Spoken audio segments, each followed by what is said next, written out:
ഇതാണ് ഞങ്ങളുടെ മോൻ. മോൻ്റെ പേര് യഹാൻ ഹാദി അഹമ്മദ് എന്നാണ്. മോനക്ക് ജന്മന കേൾവിശക്തി ഉണ്ടായില്ല. ഞങ്ങൾ അറിഞ്ഞത് 1.5 വയസ്സ് കഴിഞ്ഞപ്പോഴാണ്.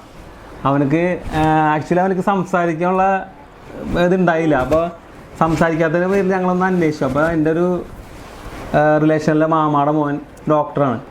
അപ്പോൾ അവൻ്റെ അടുത്ത് അന്വേഷിച്ചപ്പോൾ അവൻ പറഞ്ഞിങ്ങനെ ലൂർദ് ഹോസ്പിറ്റലിലെ ഡോക്ടർ ജോർജ് ഗുരുവിളേനെ സാറിനെ പോയി കാണണം എത്രയും പെട്ടെന്ന്. അപ്പോൾ പിറ്റേ ദിവസം ഞങ്ങൾ വന്ന് അപ്പോയിൻമെൻ്റ് എടുത്ത് വന്നു കണ്ടു. അപ്പോൾ ഡോക്ടർ ചെക്ക് ചെയ്തു, എന്നിട്ട് ഒരു ടെസ്റ്റിന് എഴുതി തന്നു. ടെസ്റ്റ് ചെയ്തു. അപ്പോഴാണ് അറിഞ്ഞത് മോനിക്ക് കേൾവിശക്തി ജന്മന ഇല്ല എന്നുള്ളത്.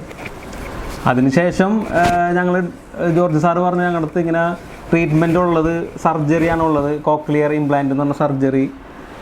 അതാണ് മോനിക്കുള്ള ഒരു സൊല്യൂഷൻ. സർജറി ഡേറ്റ് തീരുമാനിച്ചതിന് തലേദിവസം ഞങ്ങൾ വന്ന് അഡ്മിറ്റായി. രാവിലെ 8:30 മോനെ കൊണ്ടുപോയി ഓപ്പറേഷൻ തിയേറ്ററിൽ. ഏകദേശം 10 മണിക്കൂറോളം എടുത്തായിരുന്നു. വൈകിട്ടായപ്പോൾ റൂമിലേക്ക് മാറ്റി. മോൻ ഓക്കെ ആയിരുന്നു. മോന് പ്രശ്നങ്ങളൊന്നും ഉണ്ടായില്ല. തലയിൽ ഒരു കെട്ടുണ്ടായിരുന്നു. പിന്നെ എടുത്തു പറയേണ്ട കാര്യം, നഴ്സിംഗ് കെയറൊക്കെ അടിപൊളിയായിരുന്നു.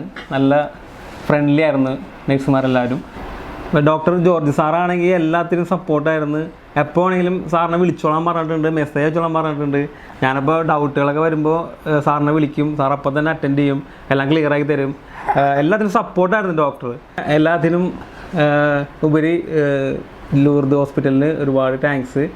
ഡോക്ടർ ജോർജ് സാറിനും ഒരുപാട് നന്ദി അറിയിക്കുന്നു.